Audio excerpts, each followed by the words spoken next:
বড়, আর ভক্ত হতেও আমার ভক্তের সেবা, ভক্তের চরণ ধুলি বড় জগতে। তাই তো জানানো তুমি ভক্তের পূজা আমাকে বড়, এই তো গীতা ভগবান শাস্ত্রে কইলের দিল।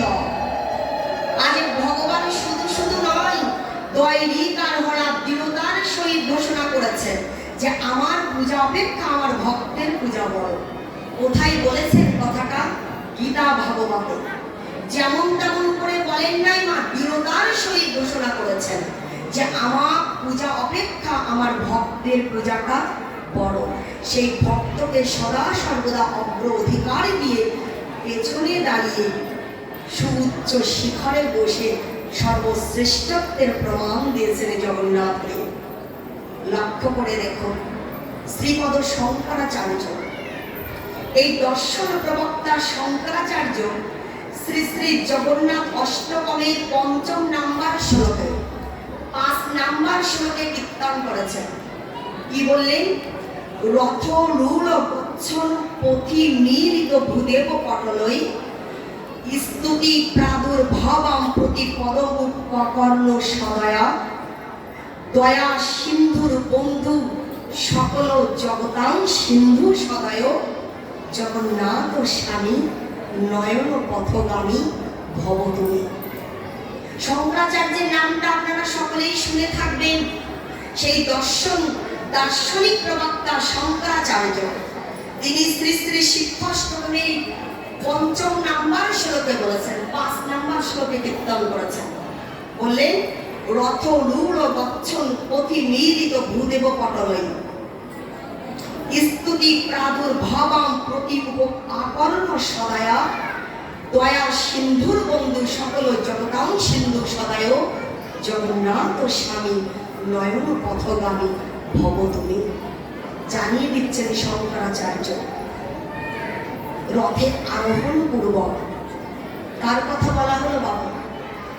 রথে অধীর অবস্থায়, আরূঢ় অবস্থায় উপবেশনে রথপূর্বক রাজপথ দিয়ে যাত্রাকালে, রাস্তা দিয়ে গমন পূর্বক, যাত্রা পূর্বক চাতুর্বর্ণাং মায়া সৃষ্টাং গুণ কর্ম বিভাগসা, শ্রীমদ্ ভগবদ গীতা শাস্ত্রের ৪র্থ অধ্যায় জ্ঞানযোগের ১৩ নম্বর শ্লোকে বললেন উচ্চ বর্ণোদ্ভূত ব্রাহ্মণগণ স্তব করতে করতে যাত্রাকালে যখন গমন করেন পথের মধ্য দিয়ে, সেই ব্রাহ্মণোচিত শ্রীবদন থেকে উচ্চারিত স্তুতি শ্রবণ করে যিনি প্রসন্নতা লাভ করেন, যিনি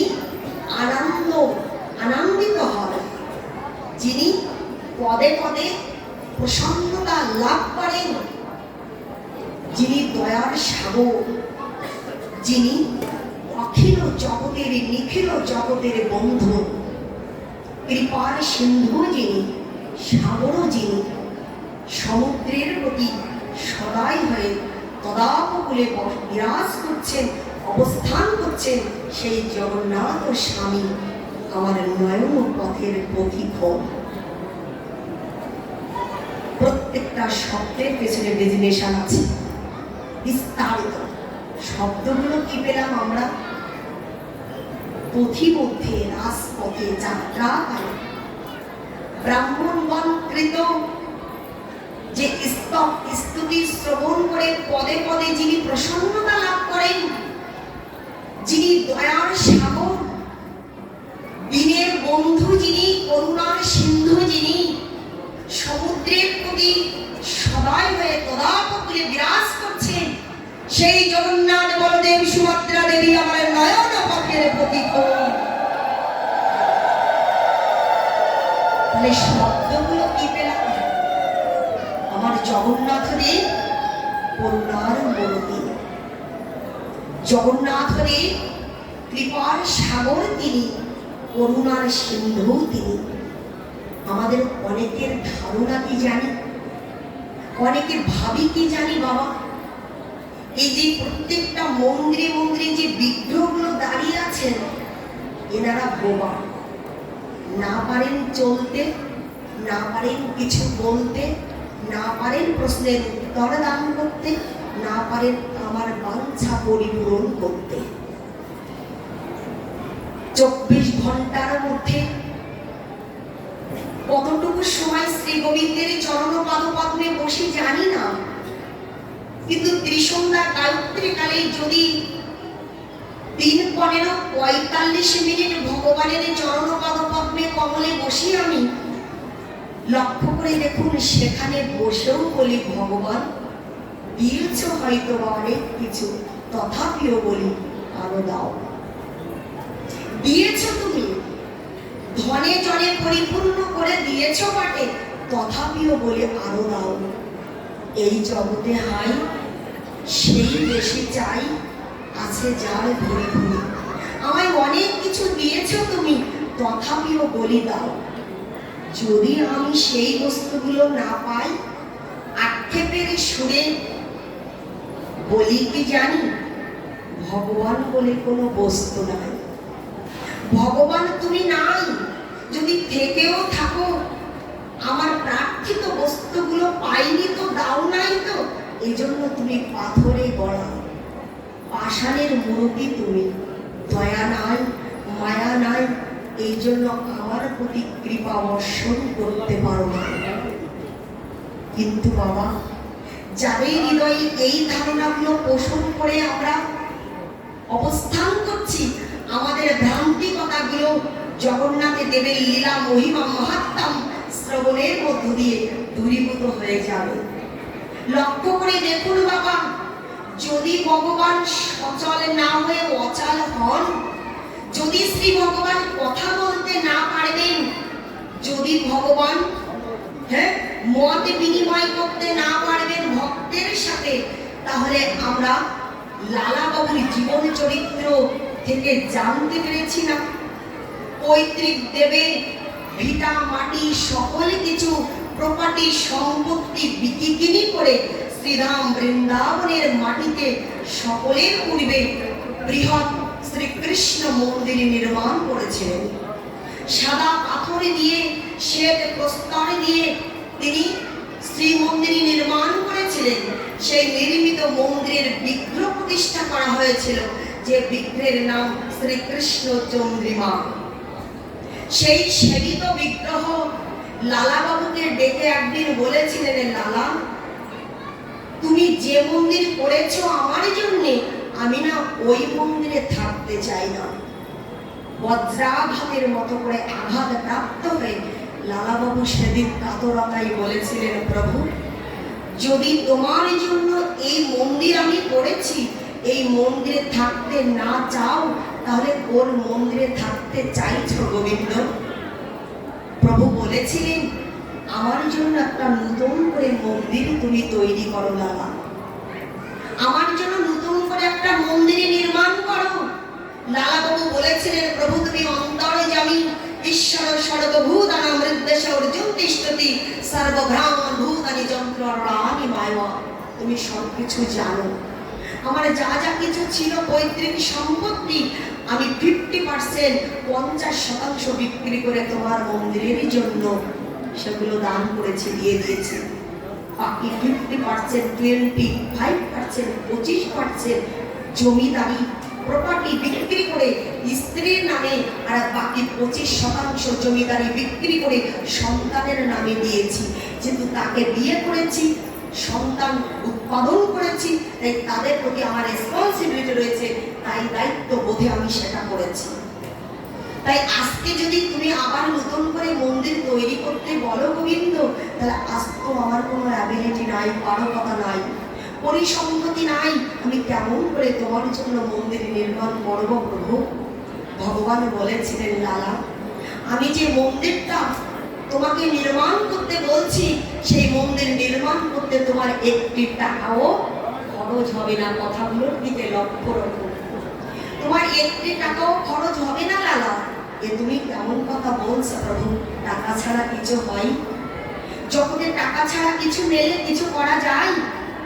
যাই লালা, কারণ আমি যে মন্দিরটা তোমাকে নির্মাণ করতে বলছি, প্রস্তুত করতে বলছি, এই মন্দির তৈরি করতে তোমার 1 টাকা না করিও খরচ হবে না, 1 টাকাও খরচ এই জন্য আজ থেকে তুমি যদি আমার জন্য রাজার ছেলে হয়ে শ্রী গঙ্গা গোবিন্দ সিংহ তদনন্দিন কালে তৎকালে ব্রিটিশ আমলে ব্রিটিশ সময়ের জমিদার ছিলেন, তার পুত্র কৃষ্ণচন্দ্র সিংহ আর তার পুত্র হচ্ছে লালা বাবু।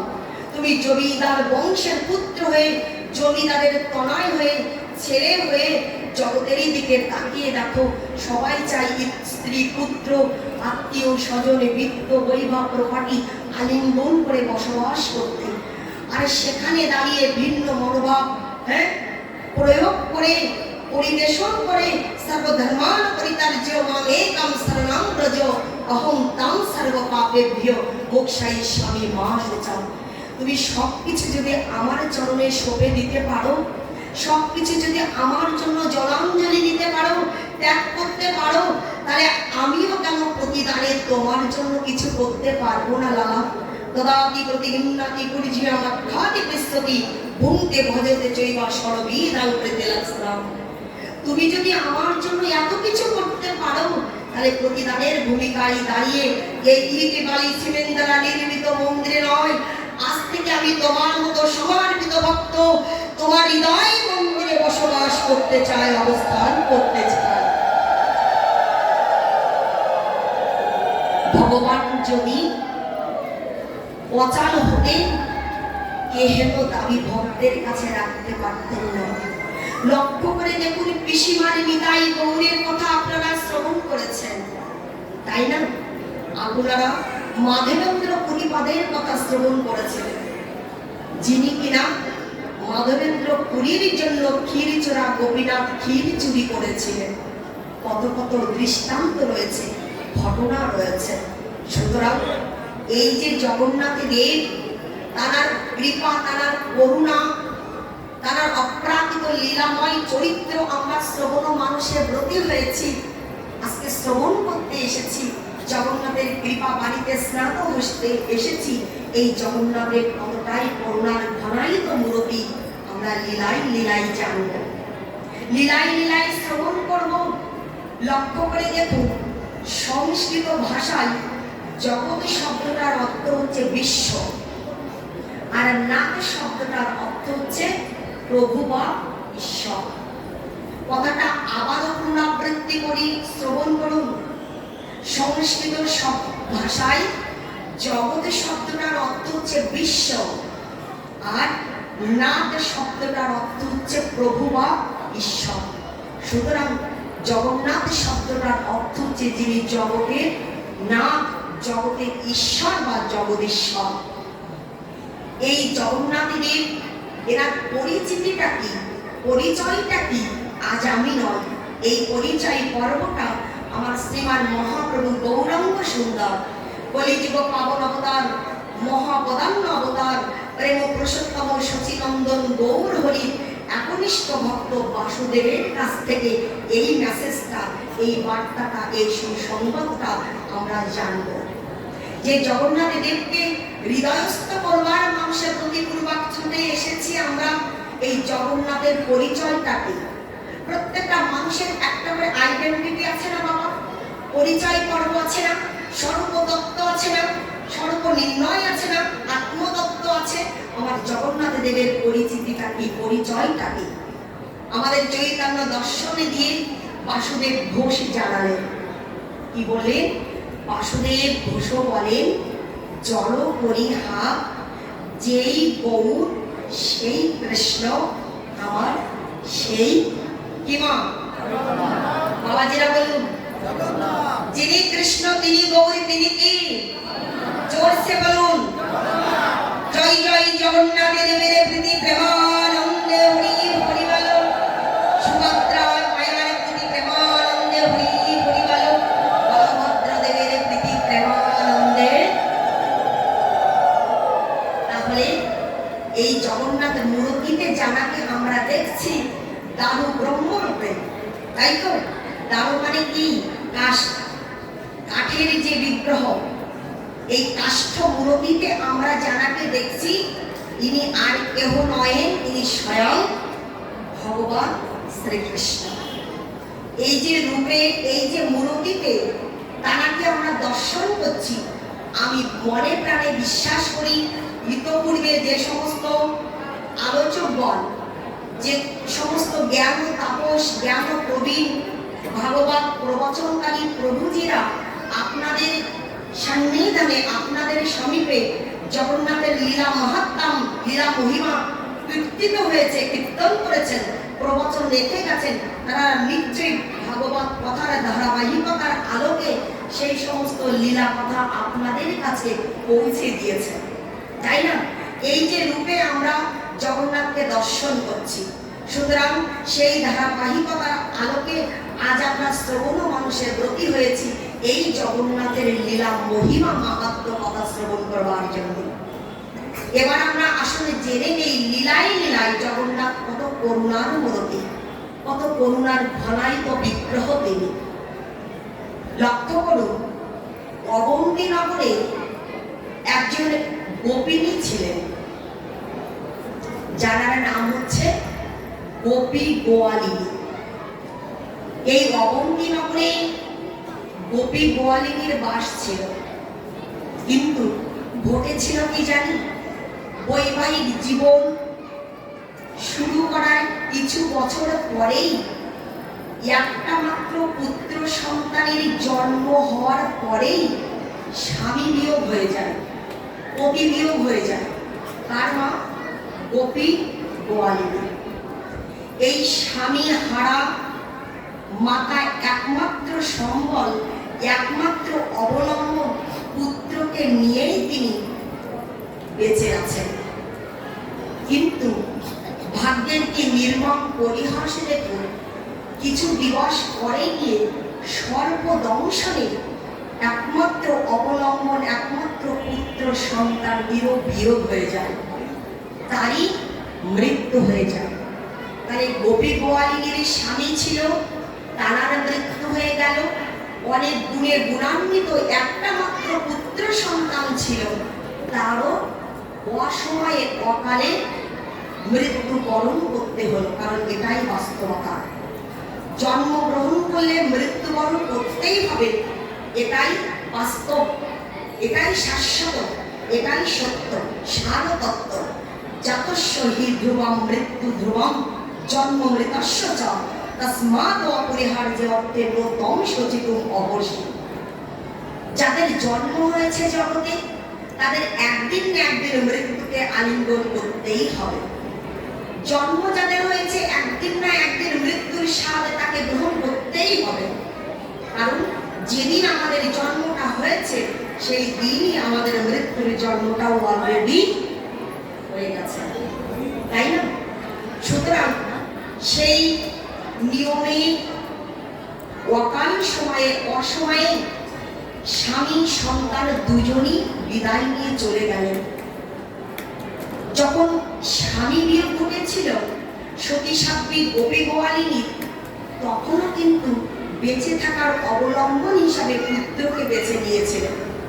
কিন্তু পুত্রের বিয়োগ যন্ত্রণা সহ্য করতে না পেরে গোপী গোয়ালিনী পাগল প্রায় হয়ে উন্মাদিনীর মতো করে দিক থেকে দিগন্তরে, স্থান থেকে স্থানান্তরে, দেশ থেকে দেশান্তরে ঘুরে ঘুরে বেড়াতে লাগলো। খাওয়া নাই, ঘুম নাই। মায়েরা লক্ষ্য করে দেখুন, এটাই তো স্বাভাবিক, তাই না? যে মা হারিয়েছে তার সন্তানকে, সেই মাই শুধু জানেন সন্তান হারানোর বেদনাটা কত বিধুর, কত কষ্টদায়ক, কত বেদনাদায়ক। যে মা হারিয়েছে সেই মাই শুধু জানে। সেই সন্তান হারা মাতা গোপী গোয়ালিনী পাগলের মতো করে, উন্মাদিনীর মতো করে সর্বত্র বিচারণভূমি রচনা করে ঘুরতে ঘুরতে ঘুরতে ঘুরতে আমার জগন্নাথে দেবে কৃপায় তিনি উপনীত হয়েছেন, উপস্থিত হয়েছেন শ্রীক্ষেত্রে, পুরুষোত্তম ক্ষেত্রে, শঙ্খ ক্ষেত্রে, পুরী ধামে, জগন্নাথ ধামে। আমার জগন্নাথের ধামে কিন্তু অনেক নাম আছে, তাই না? সেই শ্রীক্ষেত্র, শঙ্খ ক্ষেত্র, পুরুষোত্তম ক্ষেত্রে গিয়ে উপস্থিত হয়েছে। এই শ্রীক্ষেত্রে গিয়ে 18টা নালার কথা শ্রবণ করেছেন না আপনারা? ওই 18টা নালার পাশে বসে বসে জগন্নাথ দেবকে দর্শন করে বিরহ বিধুরতায়, বিরহ কাতরতায় সন্তানহারা মা আকুল আহ্বানে জগন্নাথকে ডাকছেন মনে মনে আর ক্রন্দন করছেন। জগন্নাথকে দর্শন করে বসে বসে ক্রন্দন করছেন আর বলছেন, হে জগন্নাথ, তোমার দর্শন করলাম বটে, কিন্তু তোমার দর্শনে মনের জ্বালা তো নির্বাপিত হলো না, মনের জ্বালা তো মুছলো না, বুঝল না, বরং জ্বালা যেন দ্বিগুণ হয়ে আমাকে ব্যথাতুর করে তুলছে, কাতর করে তুলছে, ক্রন্দন করছে। প্রভু, এ তোমার কেমন লীলা! স্বামী ছিল, স্বামীকে কেড়ে নিলে, বৃদ্ধ বয়সে বার্ধক্য দশায় দাঁড়িয়ে একমাত্র হাতিয়ারই ছিল, লাঠি ছিল, সম্বল ছিল, সহায়ক ছিল একমাত্র পুত্র সন্তান, তাকেও তুমি এর কেমন বিধির বিধান! হ্যাঁ, ভাগ্য বিধাতা আমার ভাগ্যে কি লেখন লিখেছে যে তাকেও তুমি অকালে কেড়ে নিলে। প্রভু ক্রন্দন করছে। আমার পুরুষোত্তম শ্রীক্ষেত্র এমনই ক্ষেত্র যেখানে যে যা চাই জগন্নাথের কাছে সে তাই পায়। বাবা, অন্তর্যামী ভগবান করুণার মূর্তি জগন্নাথ দেব আর মন্দিরে স্থির হয়ে থাকতে পারছেন না, স্থির হয়ে থাকতে পারছেন না, ছটফট করছেন। সর্বোপরি করেছে কি জানো মা? মন্দিরের গর্ভ মন্দির থেকে তিনি দ্বিজ রূপ ধারণ করে। দ্বিজ মানে কি বাবা? ব্রাহ্মণ। হ্যাঁ, ব্রাহ্মণ বেশ ধারণ করে, দ্বিজ রূপে ধারণ করে সাধারণ স্বাভাবিক ভাবে সেই গোপী গোয়ালিনীর কাছে এসে উপস্থিত হয়েছে। গোপী গোয়ালিনীকে দর্শন করে ডেকে ডেকে বলছেন, মাগো, কে তুমি? তুমি কে?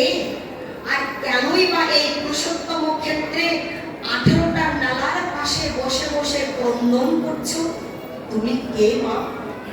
গোপী গোয়ালিনী গদ গদ কণ্ঠে ক্রন্দনরত অবস্থায় সব করুণ কাহিনী তুলে ধরল।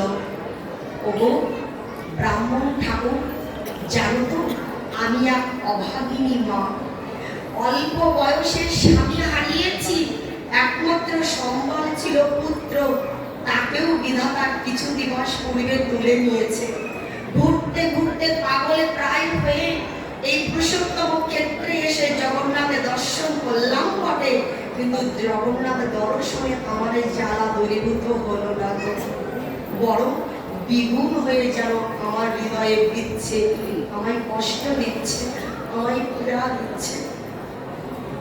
আমার ভগবানের জগন্নাথের দেবরূপী দ্বিজ মাকে ডেকে ডেকে বলছেন, মাগো, এই পুরুষোত্তম ধামে এসেছো, জগন্নাথের দর্শন করেছো, তাই বলি কি তুমি প্রসাদ গ্রহণ করো। জগন্নাথ প্রসাদ গ্রহণ করো মা, কারণ এই শ্রীক্ষেত্রের অনেক মহিমা রয়েছে, এমনি করে এই জগন্নাথেরও অনেক মহিমা, তদনুরূপ ভাবে এই জগন্নাথের মহা প্রসাদেরও অনেক মহিমা রয়েছে, অনেক মহাত্ম রয়েছে, মাহাত্ম্য রয়েছে। তুমি প্রসাদ গ্রহণ করো, দেখবে তোমার বাঞ্ছা পূরণ হয়ে যাবে, তোমার কষ্ট দূরীভূত হয়ে যাবে, সব কষ্ট চলে যাবে মা, প্রসাদ গ্রহণ করো। গোপী গোয়ালিনী বলছে, বাবা, যে মা সন্তানকে হারিয়েছে সদ্য, সেই মা কি মুখে খাবারে তুলতে পারে গো? তার খেতে ইচ্ছে করে, সে যতই রাজকীয় খাবার তার সামনে এনে দেওয়া হোক না কেন, সেই খাদ্য গ্রহণ করে সে কি পুণ্যে নিবাদিত ঘটাতে পারে, নিবারণ করতে পারে? তাই আমার কোনো ক্ষুধা নাই, আমি প্রসাদ গ্রহণ করব না। জগন্নাথের দ্বিজ বলছে না, ব্রাহ্মণ বলছে না মা, এ কথা বলতে হয় না। জগন্নাথ দেবীর প্রসাদের কত মহিমা জানো?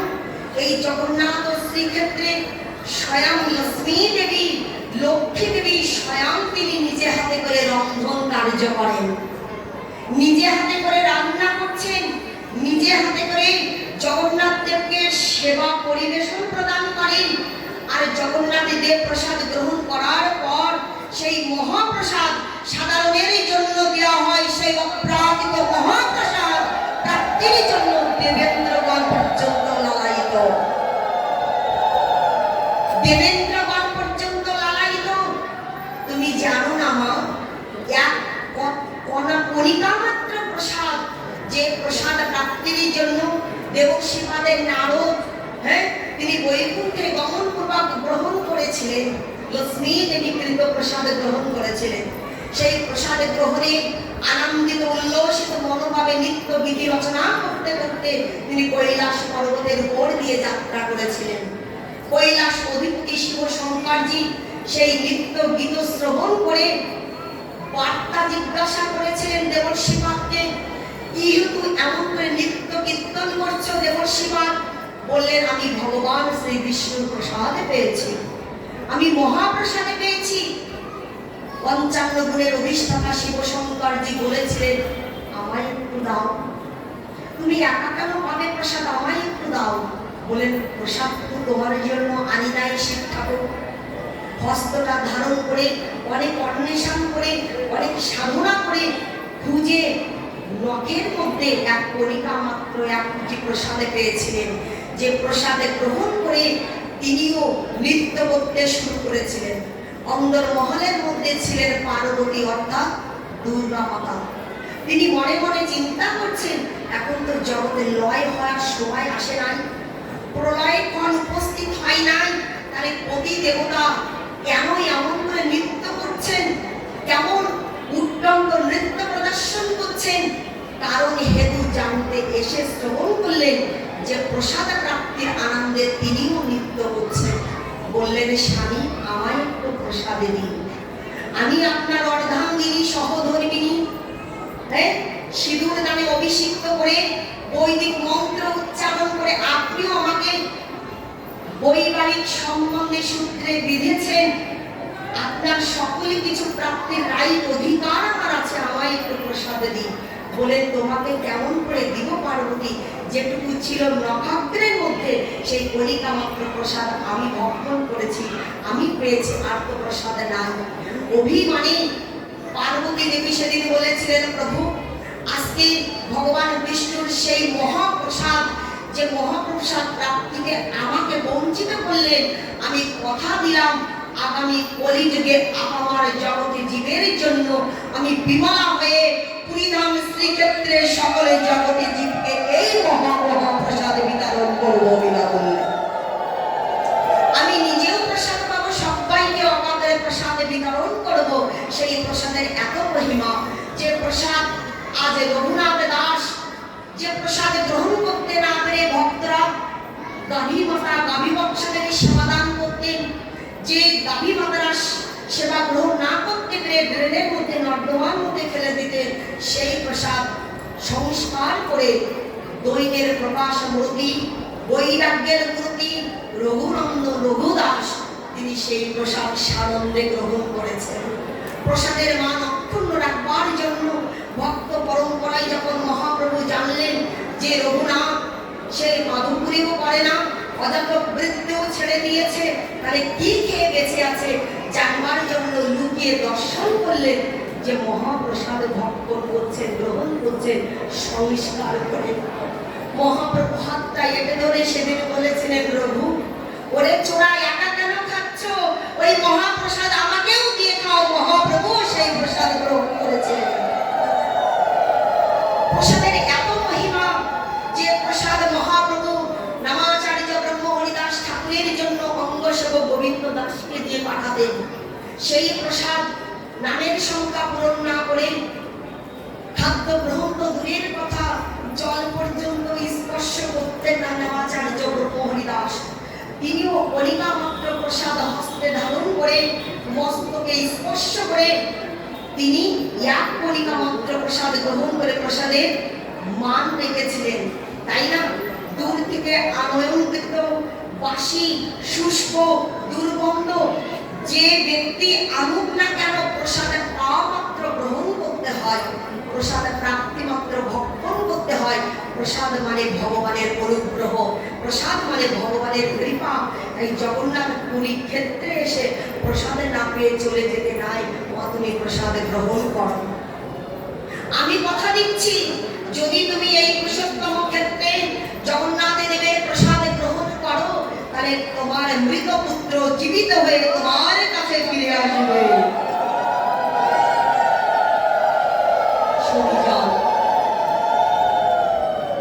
এই বলা কথাই কি মায়ের করুণ হৃদয় সিক্ত হয় কখনো? বলছে, বাছা সান্ত্বনা দিচ্ছ বুঝি? সন্তান হারিয়ে বেদনায় কাতর হয়ে ক্রন্দন করছি বলে ক্রন্দনটা থামানোর জন্য, প্রবোধিত করবার জন্য প্রবোধে বাক্য বলছ, তাই হয় কখনো? প্রসাদ খেলে কি মৃত পুত্র ফিরে আসতে পারে? পারে কখনো? এ কথা অন্য যুগে খাটত, এই যুগে খাটে না বাছা। সত্য ত্রেতা দাপার যুগে হরিশ্চন্দ্র, রাজা হরিশ্চন্দ্রের কথা শুনেছেন না? যে কিনা স্ত্রীকে পুত্রকে বন্ধকে দিয়েছিলেন, শুকরে চড়িয়েছিল হরিদাস হরিশ্চন্দ্র, তাই না? এটা অন্য যুগের কথা। দাতা কর্ণ নিজের পুত্রের বর্ধিত মাংস দিয়ে অতিথি সৎকার করেছিলেন মনসার কৃপায়। হ্যাঁ, বেনে তার মৃত পুত্রকে ফিরে পেয়েছিল। এ কথা, এ ঘটনা, এ কাহিনী সত্য ত্রেতা দাপার যুগে, এ যুগে খাটে না। দ্বিজরূপ ভগবান জগন্নাথে বলছেন, মাগো লক্ষ্য করে দেখো, সেই যুগে দাঁড়িয়ে হরিশ্চন্দ্র, দাতা কর্ণ, বেনে এরা যে মন মানসিকতায় নিজের ছেলেকে কেটে সেই কর্তৃত মাংস দিয়ে অতিথি সেবা দিয়েছিল, সেই মনে যদি তুমি জগন্নাথের প্রসাদ গ্রহণ করো, তবেই তোমার মৃত পুত্র এই কলি যুগেই তুমি ফিরে পাবে। প্রয়োজন কোনটা? মম। প্রয়োজন কোনটা? ভক্তা মাম অভিজাতি যাওয়ানো চচাও শ্রী তত্ত্বতা তত মাম তত্ত্বত জ্ঞাতা বিষয়ে বদান্তরা। প্রয়োজন কোনটা? ভক্তি। প্রয়োজন কোনটা? মন। সেই মনে দাঁড়িয়ে, সেই ভক্তিতে দাঁড়িয়ে তুমি যদি মহাপ্রসাদ গ্রহণ করো না, ভক্ষণ করো, তাহলে আমি কথা দিচ্ছি, আমি তোমার ছেলেকে তোমার কাছে ফিরিয়ে দিব। আবার সান্ত্বনা দিচ্ছ, আবার মিথ্যা বাক্য শোধাচ্ছ আমায়? বলো না, এই মিথ্যা কথা বলো না, যেটা হবার নয় কখনো কোনোদিন, সেটা বলো না আমায়। যখন বিশ্বাস করতে পারল না গোপী গোয়ালিনী, তারপরে স্বয়ং দ্বিজরূপী ভগবান জগন্নাথ দেব কি করলেন? গোপী গোয়ালিনীর চৈতন্য সত্তা জাগরিত করে দিলেন, জ্ঞান চক্ষু উন্মোচিত করে দিলেন। হ্যাঁ, যে জ্ঞান চক্ষুটা কুরুক্ষেত্রের রণাঙ্গনে অর্জুনকে দিব্য দৃষ্টি দান করেছিলেন কৃষ্ণ ভগবান, জগন্নাথ দেব সেই দিব্য দৃষ্টি প্রদান করে সাক্ষাৎ মূর্তিতে গোপী গোয়ালিনীর সম্মুখে তিনি প্রকটিত হয়ে দর্শন দিলেন।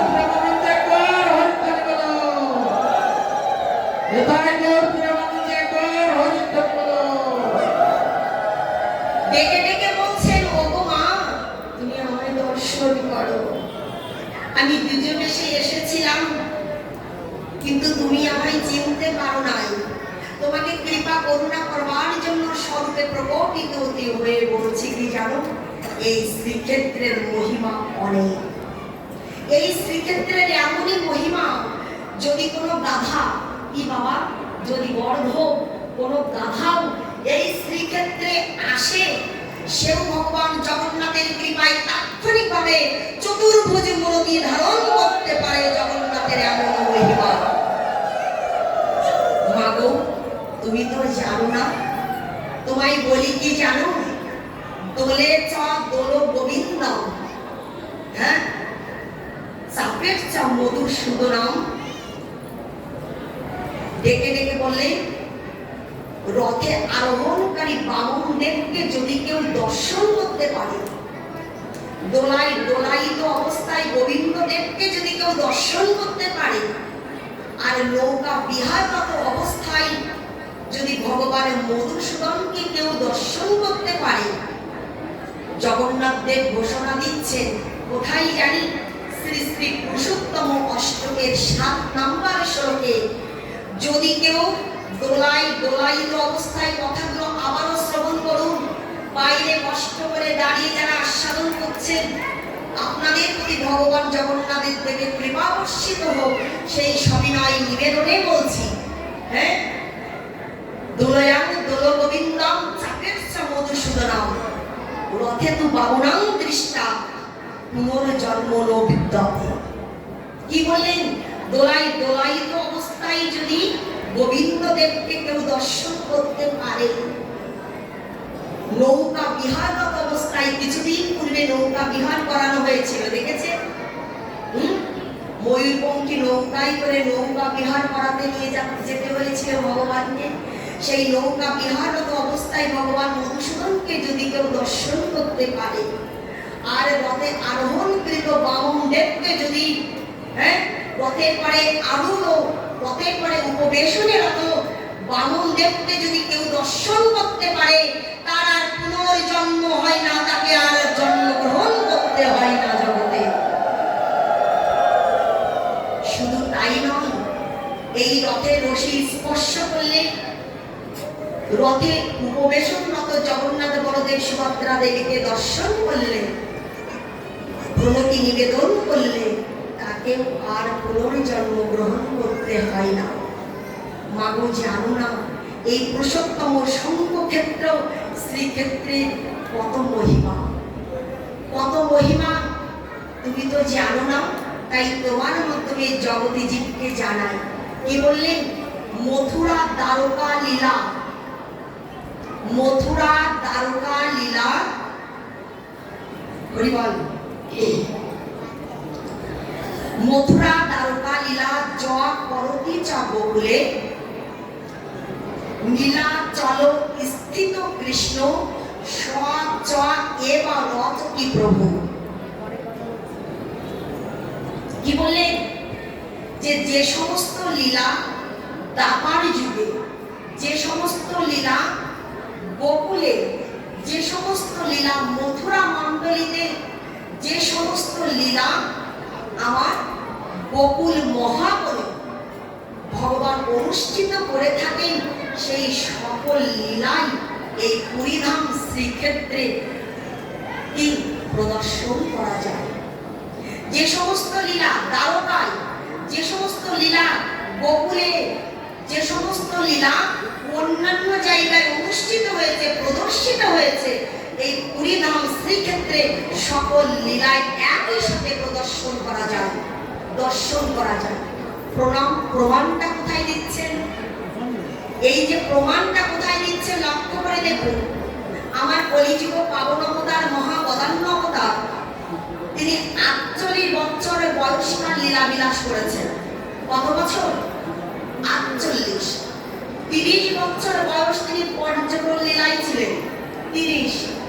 আর 6 বছরে যে তিনি বিভিন্ন তীর্থক্ষেত্র পরিক্রমা করেছেন, পরিদর্শন করেছেন, এই বাকি জীবনটা আর এই 6 বছর সময়টা ইয়াদ করে দিয়ে এই 30 বছর বয়স তিনি পঞ্চগ্রহ লীলায় ছিলেন। আর বাকি 18টা বছর ধরে তিনি পুরী ধামে অবস্থান করেছিলেন। তাহলে 30 প্লাস 18 কত হয় বাবা? 48। এই 48 বছর বয়স লীলা বিলাস করেছেন। শুধুমাত্র মাতৃদেবী সচী মাতার নির্দেশ শিরোধার্য করেই আমার মহাপ্রভু গৌর সুন্দর এই শ্রীক্ষেত্র পুরী ধামে অবস্থান করেছিলেন।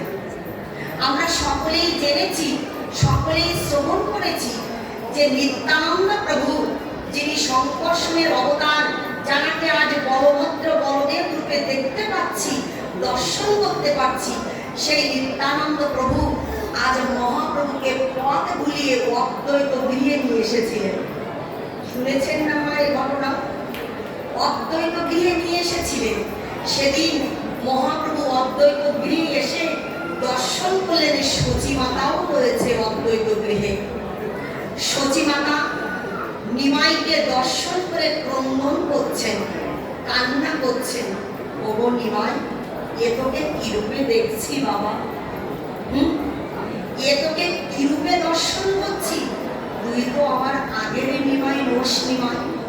বৈদিক বসন, মুন্ডিত মস্তক, দাদার সঙ্গে তিলক রচনা করা, সন্ন্যাস মন্ত্রে দীক্ষা গ্রহণ করেছেন নিমাই। তার ঠিক ৭৪ দিনের ৪ দিনের দিন অদ্বৈত আমিনা এসে উপস্থিত হয়েছেন। চিকুর চাকুর সেই গঠন দর্শন করে আমার সচিমাতা ক্রন্দন করছেন, কান্না করছেন। আর আমার মহাপ্রভু গৌর হরি সচিমাতার চরণ কমলে বসে ক্রন্দন করছেন, মাগো তুমি আমাকে ক্ষমা করে দাও, আমি তোমার অযোগ্য সন্তান মা। অনেক আগেই তুমি পিতাকে হারিয়েছ, তার কিছু বছর পরে তুমি জ্যেষ্ঠ ভ্রাতা বড় দাদা ভাইকে হারিয়েছ। আমি ছিলাম তোমার শেষ দিনের বৃদ্ধ অবস্থার একমাত্র অবলম্বন, সেই আমি সন্ন্যাস মন্ত্রে দীক্ষা গ্রহণ করেছি, আমাকে বিদায় দাও।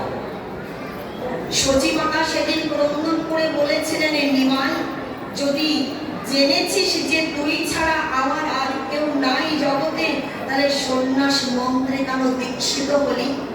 কেন বৈরাগ্য ধর্ম, কেন ত্যাগ ধর্ম, কেন অদ্বৈত মার্গে যাত্রা করে সন্ন্যাস নিয়ে আমাকে কাঁদিয়ে বিদায় নিতে চাইছিস? মহাপ্রভু গৌর সুন্দরী সেদিন বলেছিলেন, আপনি আচারে ধর্ম জীবনে শেখায়। আমি যে মা জগতে জীবকে কথা দিয়েছি, কমিটমেন্ট করেছি, এদের উদ্ধার কল্পেই জগতে এসেছি আশাটা, তাই তুমি আমাকে ক্ষমা করে দাও। তোমার সেবার দায়িত্ব আমি নিতে পারলাম না, অন্য জনের উপরে ন্যস্ত করে আমি বিদায় নিয়ে চলে যেতে চাইছি। নিমাই সেদিন ক্রন্দন করেছিলেন, কেঁদেছিলেন। নিমাইয়ের কণ্ঠে কণ্ঠ দিয়ে অদ্বৈত আচার্য স্বরূপ দামোদর আরো সকলেই বিনয়ী মনোভাবে নিবেদনটা করেছিলেন, মাগো নিমাইকে বিদায় দাও। মা সেদিন বলেছিলেন, নিমাই বিদায় তো তোকে দিতে হবে, যেহেতু তুই সন্ন্যাস মন্ত্রে দীক্ষা গ্রহণ করেছিস, সেহেতু তোকে তো বিদায় দিতেই হবে। কারণ সন্ন্যাস মন্ত্রে দীক্ষা গ্রহণ করে তুই যদি ঘরে অবস্থান করিস, তাহলে লোক কথা শুনতে হবে আমাকে। অনেক ব্যক্তি, সাধারণ ব্যক্তি অনেক মন্তব্য করবে, কমিটমেন্ট করবে, অনেক কিছু কমেন্ট করবে, মাঝে মাঝে কথা বলবে, সেটা তো আমার ভালো লাগবে না, সেটা তো আমার সহ্য হবে না। তাই তুই যা বাবা, অনুমতিটা দিচ্ছি, কিন্তু বলি কি জানি, তুই বৃন্দাবনে যেন যাস না। নিমাই তুই বৃন্দাবনে যেন যাস না, তুই বড় উড়িষ্যা প্রদেশে জগন্নাথ পুরী ক্ষেত্রে শ্রীক্ষেত্রেই থাকবি। কেন জানিস? বছরের শেষে, বছর অন্তে আষাঢ় মাসের দ্বিতীয়া তিথিতে জগন্নাথ দেবের রথযাত্রার আয়োজন হয়। সেই রথযাত্রার আয়োজনে বিভিন্ন জায়গা থেকে, স্থান থেকে অনেক অনেক ভক্তবৃন্দ জগন্নাথ দেবকে দর্শন করার জন্য যায়, রথের রশি ধরে টানবার জন্য যায়, ধন্য হবার জন্য যায়। যদি তুই পুরী ধামে থাকিস বাবা নিমাই, তাহলে তারা ফিরে আসবার পর আমি তাদের কাছ থেকে বার্তা নিতে পারবো, তাদের কাছ থেকে জানতে পারবো, তাদের কাছ থেকে শুনতে পারবো। এই অভাগিনী মা ৩ মাস ৪ মাস সেই সমস্ত ভক্তরা মহাপ্রভুর কাছে উড়িষ্যায় থাকতেন। আগস্ট সেপ্টেম্বর অক্টোবর এই ৩-৪ মাস ধরে তারা এই জগন্নাথের রথকে উপলক্ষ করে, উদ্দেশ্য করে পুরী ধামে মহাপ্রভুর কাছে থাকতেন বাবা। এই ৪ মাস পরে মহাপ্রভু অনেক বুঝিয়ে সুঝিয়ে তাদেরকে আবার নিজের বাড়িতে ফিরে প্রস্থান ঘটাতে, ফিরিয়ে দিতে, পাঠিয়ে দিতে। তাই আমি অধীর আগ্রহে, আমি চাতক পাখির ন্যায় প্রহর গুনতে থাকবো। এই অভাগিনী মা প্রহর গুনবে। জগন্নাথের রথযাত্রার ওই ৪ মাস অনুষ্ঠিত হয়ে যাওয়ার পর, যখন নদিয়া মণ্ডলীতে নবদ্বীপ ধাম থেকে যারা জগন্নাথের রথে গেছিল, তারা দর্শন করে ফিরে আসবে। তাদের ফিরে আসার অপেক্ষায় আমি অপেক্ষীয়মান হয়ে থাকবো। তারা ফিরে এলে তাদের কাছ থেকে অন্তত জানতে পারবো যে আমার প্রাণের নিমাই কেমন আছে, কোথায় আছে, কি করছে, কি খাচ্ছে। এই অভাগিনী মা জানতে পারবে নিমাই। তাদের কাছ থেকে শুনতে পারবে, জানতে পারবে অন্তত যে আমার হৃদয়ের ধন, আমার নয়নমণি, আমারই নিমাই কেমন আছে, কোথায় আছে, কি করছে, আমি অন্তত জানতে পারবো তাদের কাছ থেকে। এই মাতৃ আজ্ঞা শিরোধার্য করে তথাস্তু বলে স্বীকৃতি প্রদান করে আজকে মহাপ্রভু গৌর সুন্দর বৃন্দাবনে যান নাই, তিনি পুরীধামেই ছিলেন। পুরীধামেই ছিলেন, কিন্তু আচার্যের ঘটনা কি জানো না? পুরীধামে থেকেও সদা সর্বদা তিনি বৃন্দাবন ধামকেই দর্শন করেছেন, বৃন্দাবন ধামকেই দর্শন করেছেন। আজ পুরীধামে যারা গিয়েছো তোমরা দেখেছো, সেখানে সমুদ্রদেব রয়েছেন, আছে না বাবা? গেছো যারা যারা দেখেছো না? ওই সমুদ্রকে দর্শন করেই মহাপ্রভুর মনে হতো কি জানি, মহাপ্রভু ভাবতেন কি জানি, বলতেন কি জানি, অহ এই বুঝি আমার যমুনা। সমুদ্রকে দর্শন করে তিনি যমুনাকে দর্শন করতেন, যমুনা ভাবতেন সমুদ্রকে। ইত্তনিয়া যারা আছেন তানাদের বদন থেকে শুনেছেন না, গেয়েছেন না তানারা, এই কি তুমি সেই যমুনে প্রবাহিনী? আজকে সমুদ্রকে দর্শন করে মহাপ্রভু হাও হাও করে কেঁদেছেন, প্রণাম করেছেন আর বলেছেন, ও যমুনে, না জানি তোমার বুকে আমার শ্রীমতী রাধা রানীকে নিয়ে ললিতা, বিশাখা, চিত্রা, চম্পকলতা, ইন্দ্রেখা, রঙ্গদেবী, তুঙ্গবিদ্যা, সুদেবীকে নিয়ে কত লীলাই করেছি, কত নৌকা বিহারে লীলা করেছি, কত নৌকা বিলাসী লীলা করেছি, তুমি সেই যমুনা। তিনি সমুদ্রকে দর্শন করে যমুনা ভেবেছেন। তিনি চটক পর্বতকে দর্শন করে ভেবেছেন গিরি গোবর্ধন রাজকে দর্শন করছি। গিরিরাজকে দর্শন করেছেন, চটক পর্বতকে গিরিরাজ ভেবেছেন। উড়িষ্যা প্রদেশে যে জগন্নাথ বল্লভ উদ্যান রয়েছে না মা, সেই জগন্নাথ বল্লভ উদ্যান দর্শন করে আমার মহাপ্রভু প্রেম আলিঙ্গন করবার জন্য প্রেম উন্মত্ত হয়ে চলে গেছেন, এই যে আমি বৃন্দাবন ধাম দর্শন করছি, এই যে আমি বৃন্দাবন ধাম দর্শন করছি। তিনি বৃন্দাবনে না থেকেও বৃন্দাবন ধাম দর্শন করেছেন। এটাই তো স্বাভাবিক কথা। যার যেমন মন সে তেমনি ভাবে, যার যেমন শ্রবণ শক্তি সে তেমনি শ্রবণ করে, যার যেমন গ্রহণের ক্ষমতা তিনি তেমনি গ্রহণ করেন। ঘটনাটা আপনাদের জানা, তথাপিও বলি, আবেগ দেখানোর জন্য বলি। রাস্তা দিয়ে, পথ দিয়ে যাত্রাকালে প্রথম সারির যাত্রী হয়ে চলেছে একজন ব্যক্তি, তিনি হচ্ছেন কুমোর মহাশয়। সেই কুমোর মহাশয় যিনি হাঁড়ি পাতিল তৈরি করেন মাটি দিয়ে। রাস্তার পাশে দাঁড়িয়ে থাকা মস্ত বড় বৃক্ষের মগডালে বসে বসে একটা পাখি গীত রচনা করছে, গান গাইছে। সেই পাখির গাওয়া গানটা শ্রবণ করে কুমোর মহাশয় বলছে, বুঝতে পেরেছি পাখি আমাকে দেখেই তো গানটা করছো। আমি কুমোর মহাশয় হাড়ি কুড়ি নাদা নিয়ে যাচ্ছি বিক্রি করতে বাজারে, দেখেই তো বলছো হাড়ি কুড়ি নাদা, হাড়ি কুড়ি নাদা।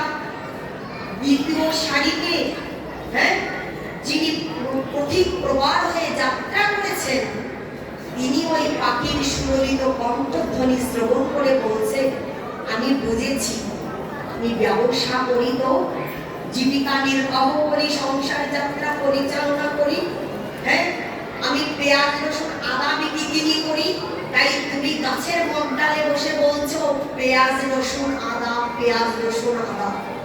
কিন্তু সকলের শেষের যাত্রায় যাত্রী হয়ে একজন নিষ্কিঞ্চন সাধু যাচ্ছেন পথ দিয়ে। গাছের মগডালে বসে থাকা পাখির গানটা শ্রবণ করে, পাখির হাত ডাকা শ্রবণ করে ওই নিষ্কিঞ্চন সাধু সব মানসিকতায় ভক্তিপ্লুত মনোভাবে বলছে, ওগো তুমি ধন্য, ও পাখি তুমি ধন্য, পক্ষীকুলে জন্মগ্রহণ করেও তুমি ধন্য। জলজানবলক্ষানি স্থাবরলক্ষ বিংশতি ক্রিময় রুদ্র সংখ্যা কাপোক্ষিণাম দশলক্ষতম ত্রিংশলক্ষানি পশবা চতুর্লক্ষানি মানবা। পশুকুলে পক্ষীকুলে জন্মগ্রহণ করেও তুমি ধন্য। আজকে সর্বশ্রেষ্ঠ মনুষ্যকুলে জন্মগ্রহণ করেছি আমরা গোবিন্দ ভজন করবার জন্য, গোবিন্দকে আকুল আহ্বানে ডাকবার জন্য, ভজনানন্দে মনোভাবে সেবিত বিগ্রহের অর্চনা পূজা সেবাদানের জন্য। আজকে সেই কৃষ্ণ বলা জীব কৃষ্ণ না বলে দৈবী এসা গুণময়ী মম মায়া দুরত্তয়া মানে বাজে প্রপাদ্যন্তে মায়া মেতাম তরুণীতে আজ মায়ার বশে বশীভূত হয়ে মায়ার রাজ্যে বসবাস করে মায়ার দাসত্ব অঙ্গীকার করে তারা আজ কি করছে? তারা কৃষ্ণকে ভুলে গিয়ে মায়া দেবীর আশ্রয় নিয়েছে। তারা তোমাকে ভুলে আছে প্রভু। তাই তুমি কৃষ্ণ ভুলে থাকা জীবকে স্মৃতি দান পূর্বক আকুল আহ্বানে ঔদাত্ত কণ্ঠে ঘোষণা করছো, পেঁয়াজ রসুন আদা নয়, হাড়ি কুড়ি নাদা নয়। তাকে ঔদাত্ত আহ্বান করে বলছে, ওগো জীব তোমরাও আমার মতো করে বলো হরে কৃষ্ণ রাধা হরে কৃষ্ণ রাধা হরে কৃষ্ণ রাধা। ও কাকি তুমি পেঁয়াজ রসুন আদা বলো নাই, তুমি হাড়ি কুড়ি নাদা বলো নাই, তুমি কি বললে? হরে কৃষ্ণ রাধা। হ্যাঁ, যারই যেমন মনোভাব সে তেমনি গ্রহণ করে। আর শ্রীক্ষেত্র পুরী ধামে থেকে মহাপ্রভু সেই মাধুর্যময় ভাবে মুরব্বীতে দাঁড়িয়ে বৃন্দাবন ধাম দর্শন করেছেন। শ্রীক্ষেত্রের এত মহিমা মা, তাই বলি কি তুমি আমায় দর্শন করো। এবার তো বিশ্বাস করো, এবার তো প্রসাদ গ্রহণ করো মা। গোপী গোয়ালিনী বলছে কি, ওগো জগন্নাথ তুমি এই অধমকে কৃপা করেছ, তুমি এই পাপিষ্ঠ জনকে দর্শন দিয়েছ, তুমি এই অভাগিনী সন্তান হারা মতে তুমি কি করেছ? দর্শন দান করেছ জগন্নাথ। সত্যই তুমি জগতের নাথ, সত্যই তুমি অনাথের নাথ। যার কেউ নাই তার তুমি আছো প্রভু।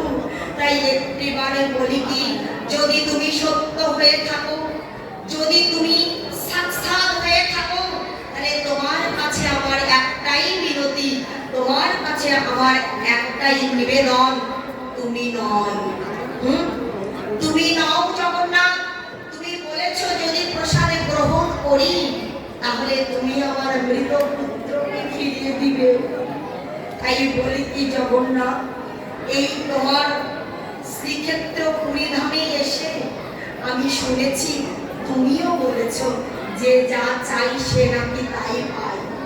তাই যদি হয়ে থাকে তাহলে আমি বলি কি তুমি নও, তুমি নও জগন্নাথ। আমার মৃত পুত্রকে বাঁচিয়ে যদি তুমি আমার পুত্রের দ্বারা প্রসাদ পাঠিয়ে দিতে পারো, তবেই আমি আমার নিজের পুত্রের হস্তকৃত প্রসাদ গ্রহণ করব। জগন্নাথ দেবের কত মহিমা দেখুন, কত করুণা দেখুন মা। তুমি করুণার অবতার, তুমি ঔদার যে মূর্তি, তুমি প্রেমঘন সাক্ষাৎ বিগ্রহ। তুমি যদি তোমার এই মাকে, এই অভাগিনীকে প্রসাদে সেবন করাতে চাও, প্রসাদে ভক্ষণ করাতে চাও, তাহলে তুমি আমার ছেলেকে পাঠিয়ে দাও। আমার ছেলে আমার কাছে এসে আমায় মা মা বলে ডাকো, আমার মা মা বলে ডেকে আমার হৃদয়ের অন্তরের জ্বালা দূরীভূত করে আমার ছেলে আমার মুখে প্রসাদে তুলে দিতে, তবেই আমি প্রসাদ গ্রহণ করবো জগন্নাথ। ভগবান মনে মনে চিন্তা করলেন কৃষ্ণ ভক্ত বড়ই চতুর। আমি চতুরতা প্রকাশ করে মায়ের কাছে দর্শন দিলাম, সাক্ষাৎকার প্রদান করলাম, আর মা আমার থেকেও বেশি কিছু চেয়ে বসলো। ভক্ত বাঞ্ছা পূর্ণ, ভক্তের ইচ্ছা পরিপূরণের প্রতিজ্ঞ হয়ে আমার জগন্নাথ দেব কি করে করেছেন জানো মা? তথাস্তু বললে, ও মা তাই হবে, তুমি যেটা বললে সেটাই হবে। কেন জানো? এই জগন্নাথ ক্ষেত্র, শ্রীক্ষেত্র, শঙ্খক্ষেত্র, নীলাচল ধাম, এই ধাম এমনও জায়গা, এই ধামের এমনও মহিমা, এখানে এসে কেউ খালি হাতে ফিরে যায় না। এখানে এসে কেউ খালি হাতে ফিরে যায় না। এখানে এসে যে যা চাই জগন্নাথের কাছে, জগন্নাথ দুই হাত এটা ভরে তাকে ভরিয়ে দেয়। ওমা কথাটা শ্রবণ করে যদি কারণ বিশ্বাস করতে কষ্ট হয়, তাহলে প্রমাণে দাঁড়িয়ে আছে গণপতি ভট্ট। আপনারা অনেকে গণপতি ভট্টের কথা শ্রবণ করে থাকবেন। এই গণপতি ভট্ট উড়িষ্যার, তিনি গজেন্দ্রের ভক্ত ছিলেন, গজাননের ভক্ত, অর্থাৎ গণেশের ভক্ত। আশ্বিন মাসে দুর্গা পূজার অবকাঠামোতে জানাকে আপনারা দেখে থাকবেন। হ্যাঁ, মুশিক দেবতা পাশে নিয়ে যিনি দাঁড়িয়ে আছেন, ইঁদুর দেবতা। মুশিক মানে কি? ইঁদুর। ইঁদুরকে পাশে নিয়ে সিদ্ধিদাতা গজানন গণেশ দাঁড়িয়ে আছেন। এই গণেশের ভক্ত ছিলেন গণপতি ভট্ট। তিনি শুনেছেন জগন্নাথের ধামে যদি একটা বার কেউ যেতে পারে, তার নাকি আর পুনর্জন্ম হয় না। তিনি শ্রবণ করেছেন জগন্নাথের ধামে গিয়ে জগন্নাথের কাছে যে যা চাই সে তাই পায়। এ কথা মিথ্যা কি সত্য তার প্রমাণ দিতে নয়, নিজের ইষ্ট দেবতা আরাধ্য সত্তা রূপে জগন্নাথকে দর্শনের অভিপ্রায়ে তিনি পুরী ধামে গেছেন। শ্রীক্ষেত্রে গমনপূর্বক জগন্নাথকে দর্শন করেছেন। জগন্নাথকে দর্শন করেছেন বাবা। ওই মন্দিরের পূজারী এসে ডেকে ডেকে বলছেন, কে তুমি? বলেন, আমি গণপতি ভট্ট। এসেছো কেন? আমি জগন্নাথকে দর্শন করতে এসেছি। কিন্তু কিন্তু কি? বলেন, দেখেছি বটে, দর্শন করেছি বটে, কিন্তু সত্যতা পেলাম না। পূজারী মহাশয় বাবা বিস্ময়কর দৃষ্টিতে অবলম্বন করছেন, জিজ্ঞাসাবাদ করছেন গণপতি ভট্টকে, কি বলতে চাইছো তুমি? আমি শ্রবণ করেছি যে জগন্নাথকে দর্শন করলে তার আর পুনর্জন্ম হয় না। এ কথা তো সত্য বলে আমি মেনে নিতে পারছি না। কেন? এ কথা তো সত্য, কিন্তু আমি তো সত্য বলে মেনে নিতে পারছি না পূজারী ঠাকুর। কেন? লক্ষ্য করে দেখুন, প্রত্যেক দিন জগন্নাথকে লক্ষ লক্ষ ভক্তরা এসে দর্শন করছে।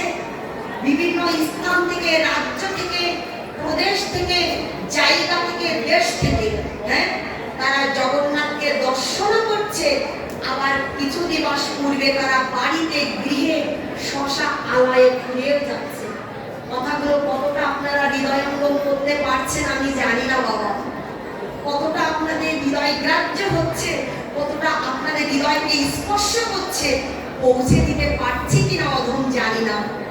তাই অনুরোধ করছি, নিবেদন করছি, শ্রবণ করুন।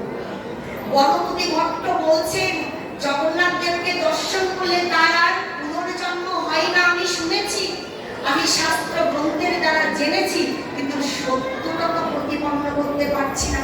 কেন?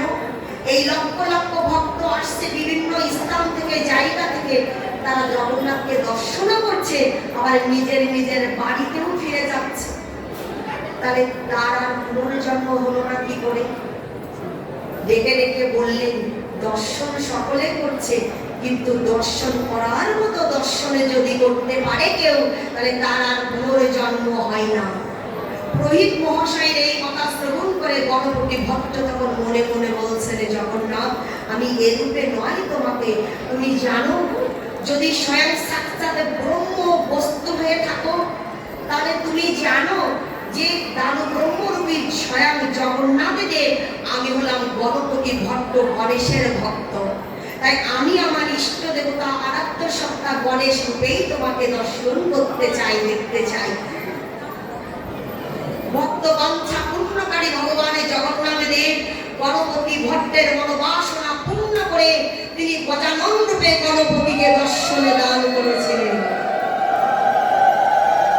সুবিজন ডেকে ডেকে বললে, ছোট করে বলেই পাঠে বিশ্রামে রাখবো, অধিক রাত্র হয়ে যাচ্ছে। আমাদের পাঠের পরে আরো বিবিধ আয়োজন মালা রয়েছে, সেই সমস্ত আয়োজন মালায় আপনারা সকলে অংশগ্রহণ করবেন, আমরাও আপনাদের সাথে সঙ্গী হব।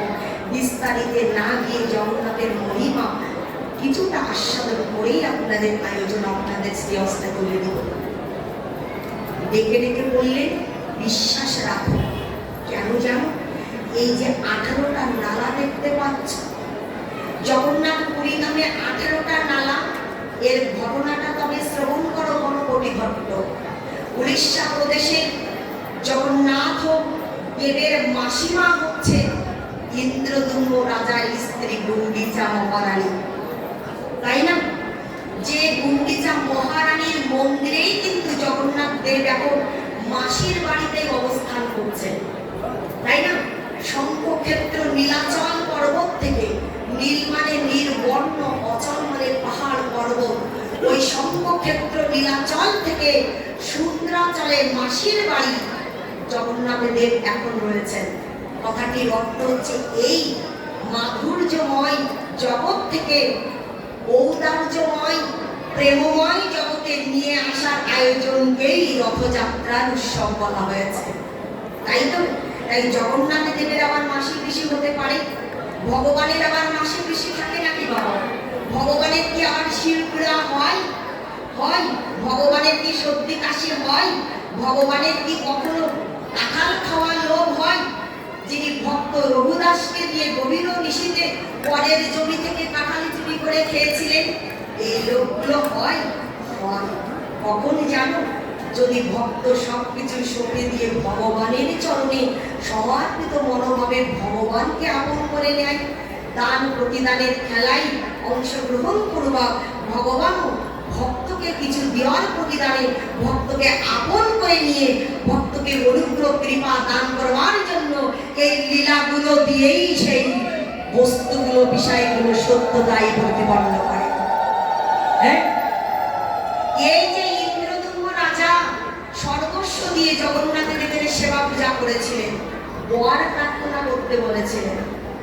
বলেছিলেন, ইন্দ্রদুম্ন আমার কাছে কিছু চাও, সারাটা জীবন ধরে তো সবকিছু দিয়ে গেলে আমার কাছে কিছু চাও, আজ আমি তোমাকে কিছু দিতে চাই। আর অভূতপূর্ব চাওয়া চেয়ে নিলেন, যে চাওয়াটার কথা বলেই আমরা টাকা জানাবো। ইন্দ্রদুম্ন রাজা বলছেন, প্রভু যদি তুমি আমাকে কিছু দিতে চাও তাহলে এই বর দাও, আমি যেন অতি দ্রুত অপুত্র হতে পারি। ইন্দ্রদুম্ন রাজার 18টা পুত্র ছিল, অতি শীঘ্রই অতি দ্রুত যেন আমি অপুত্র হতে পারি, আমার 18টা সন্তানই যেন তোমার চরণে সেবক হতে পারে, তুমি গ্রহণ করো। গুন্ডিচা মহারানী অঙ্গি দূরে দাঁড়িয়ে দাঁড়িয়ে ক্রন্দনরত অবস্থায় ইশারা ইঙ্গিতের দ্বারা বোঝাতে চাইছেন, বলতে চাইছেন, ও গৃহস্বামী, এ আপনি কেমন বর চাইছেন? সকলেই তো কামনা করে একটা পুত্র সন্তানের মৃত্যুর আগে পরে কত কত ক্রিয়াকর্মাদি আছে, অন্ত্যেষ্টি ক্রিয়ার আয়োজনে অংশগ্রহণ করার জন্য মুক্ত অগ্নি প্রদানের জন্য পুত্রের প্রয়োজন হয়, আর আপনি অপুত্র হতে চাইছেন। জগন্নাথ দেব জিজ্ঞাসা করলেন, ইন্দ্রদুম্ন তুমি অপুত্র হতে কেন চাইছো? বললেন, এই জন্য চাইছি প্রভু, আমার মৃত্যুর পরে আমার 18টা সন্তানে যদি তোমাকে নিয়ে ভাগ করে, বিভাজন করে, বন্টন করে, আমার বলে দাবি করে, তাই নিয়ে মারামারি হানাহানি কাটাকাটি করে, বাক বিতণ্ডা করে, মারামারি করে, এগুলো যাতে না করতে পারে, সেই জন্যই আমি চাই যে আমার 18টা পুত্রই যেন তোমার সেবায় নিয়োজিত হতে পারে। এ চাওয়া স্বাভাবিকের নয়। আমরা বলছি শুনছি পাঠে, কিন্তু এই চাওয়া চাইতে পারি না, এটা স্বাভাবিক চাওয়া নয়। জগন্নাথ দেব কতটাই করুণার মূর্তি। গুন্ডিচা মহারানী মাসিমা যখন ক্রন্দন করছে, প্রচলিত বাক্যে কথাটা আপনারা বলেও থাকেন, দেখবেন মায়ের চাইতে মাসির দরদ বেশি। ডেকে ডেকে বলছে, মামা তুমি কেঁদো না, আমি ওই শঙ্খক্ষেত্র থেকে প্রত্যেক বছর আষাঢ় মাসের দ্বিতীয়া তিথিতে রথযাত্রার এই 7 দিন তোমার গৃহেই অবস্থান করো। তোমার বাড়িতে তোমার কাছেই থাকবো, তাই শুধু নয়, তোমার 18টা সন্তানেরা মিলে যে কার্য তোমার সাথে করতো, যা যা কিছু করতো, তোমাদের মৃত্যুর আগে পরে আমি স্বয়ং জগন্নাথ তোমাদের পুত্র হয়ে সেই সমস্ত কর্তব্য আমি সাধন করব। সেই কাজগুলো আমি করব। সুধীজন, জগন্নাথ দেব এটাও ঘোষণা দিলেন, তুমি যে অপুত্র খরা বাসনাটা নিবেদন করলে, আমার সেবায় গতি করলে সন্তান দিগকে, আমি বলি তোমার সেই 18টা সন্তান এই স্ত্রী ক্ষেত্রে 18টা নালা হয়ে অবস্থান করবে। যারা 18টা নালা উপেক্ষা করে আমায় দর্শন করতে আসবে, তারা কেউ কখনো আমাকে দর্শন করতে পারবে না। আর 18টা নালা দর্শন করে প্রণত মস্তকে প্রণতি জ্ঞাপন করে যদি কেউ আমায় দর্শন করতে আসে, তবেই তার অভিলাষ আমি পরিপূর্ণ করে দেব স্বয়ং জগন্নাথ। অনেক মহিমা। আজকে গোপী গোয়ালিনীকে ডেকে ডেকে বললেন, মা তুমি বসো, তুমি যেটা চাইছো সেটাই হবে, আমি চলে যাচ্ছি। আর আমি গিয়ে তোমার মৃত পুত্রকে জীবিত পূর্বক প্রসাদ প্রেরণ করছি, যে প্রসাদে তুমি মহানন্দে গ্রহণ করো। আমার জগন্নাথ দেব চলে গেলেন মৃত পুত্রকে জীবিত করে। দেখুন আমার মহাপ্রভুর যেমন মহিমা, আমার জগন্নাথ দেবেরও তার চাইতে আরো বেশি মহিমা। হ্যাঁ, শ্রীমাসের মৃত পুত্রকে বাঁচিয়ে দিয়েছিলেন মহাপ্রভু। সেই ভগবান, যেই গৌর, সেই কৃষ্ণ, সেই জগন্নাথ, সেই জগন্নাথ দেব কি করলেন? মৃত পুত্রকে বাঁচিয়ে, হ্যাঁ, তানার শ্রীহস্তে প্রসাদে দিয়ে বললেন, যাও 18 নালার পাশে বসে বসে ক্রন্দনরত অবস্থায় তোমার মা তোমাকে খুঁজছে, তোমাকে আকুল আহ্বানে ডাকছে, তুমি তোমার মায়ের কাছে যাও, প্রসাদে দাও গিয়ে। সেই মৃত পুত্র জীবিত হয়ে মায়ের কাছে 18 নালার পাশে এসে মা মা বলে মায়ের বদনে প্রসাদে তুলে দিলেন। মহানন্দে জীবিত পুত্রকে পেয়ে মা আত্ম আনন্দে নিজের আলয়ে ফিরে গেলেন। জগন্নাথ দেব এমনই একটা চরিত্র, এমনই একটা তত্ত্ব, সংক্ষিপ্ত পরিসরে বলে শেষ করা যায় না। তথাপিও বলি, সেই জগন্নাথের রথযাত্রার আজ 7তম রজনী। আগামী সোমবার দিনে মাসির বাড়ি থেকে, অর্থাৎ সুন্দরাচল থেকে নীলাচলে যে প্রস্থান ঘটাবেন জগন্নাথ বলদেব সুভদ্রা দেবী, সেটাকেই উল্টো রথ বলে আমরা জানব, তাই তো? তাই আজ এই রথযাত্রার আয়োজনে সকলের প্রতি করুণা ঘন উন্নতি, মাধুর্যের প্রকাশ উন্নতি, জগন্নাথ দেবের কৃপা বর্ষিত হোক, বলভদ্র দেবের কৃপা বর্ষিত হোক, সুভদ্রা মহারানীর কৃপা বর্ষিত হোক। আমরা সকলেই যেন কৃষ্ণকে ডাকতে পারি, জগন্নাথ দেবকে আপন করে নিতে পারি। সকলেই যেন মহানন্দে ভজনানন্দী হয়ে একটি বারের জন্য হলেও শঙ্খক্ষেত্র পুরী ধামে আমরা যেতে পারি। মহাপ্রসাদ ভক্ষণের মধ্য দিয়ে, জগন্নাথের সেবায় অংশগ্রহণের মধ্য দিয়ে আমাদের জীবন যাত্রা যেন সার্থকায় সফল হয়। এই যে আয়োজন করেছেন যারা দীর্ঘ বছর ধরে অক্লান্ত পরিশ্রম করে নবনির্মিত কমিটি গঠনের মধ্য দিয়ে এই যে মন্দিরের সার্বিক উন্নয়ন করে চলেছেন, যারা অবকাঠামো তৈরি করবার কারিগরে যারা আমারই পাশে বসে আছেন, এনাদের চরণে প্রণত হয়ে নিবেদন করি, যারা এই কমিটির সদস্যগণ অসুস্থ লীলায় রয়েছেন, যারা যেখানে অসুস্থ লীলায় রয়েছে, সবাইকে যেন জগন্নাথ দেব আরোগ্য প্রদান করেন। তারা যেন অতি দ্রুত, অতি শীঘ্র সুস্থ হয়ে আবারও জগন্নাথের সেবায় অংশগ্রহণ করতে পারেন, তাই না? আবার আপনারা যারা এই মহতি আনন্দ ঘন উৎসবে অংশগ্রহণ করেছেন, আপনাদেরও সকলের প্রতি জগন্নাথ দেবের কৃপা বর্ষিত হোক।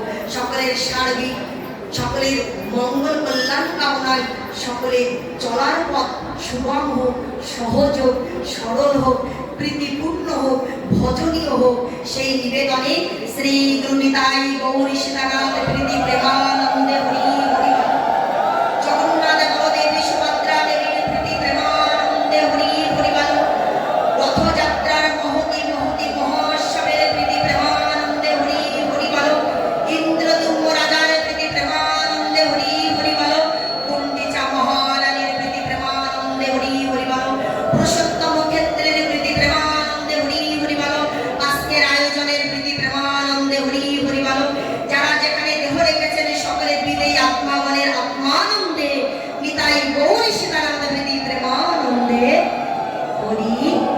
হরি বল।